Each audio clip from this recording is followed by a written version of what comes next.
Pagsampa mo ng 22, sasampalin ka ng buhay na akala mo dati chill lang. Malalaman mo na yung mga salitang hindi pinupulot ang pera, na dati ay naririnig mo lang sa mga magulang mo. Magtatrabaho ka, magbabayad ng tubig at kuryente. Tapos trabaho, trabaho ulit, paulit-ulit. Mamimiss mo yung batang ikaw, musmos, walang alam sa mundo. May mga gabing bibilangin mo ang oras ng tulog mo kasi akala mo makakatulong ito. Gigising ka para kumayod, umanap ng pera.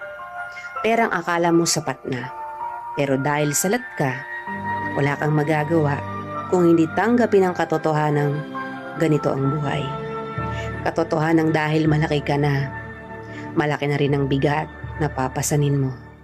Dahil ngayong 22 ka na o 23 o 25 ka, malalaman mong hindi ka na lang nabubuhay para sa sarili mong pangarap.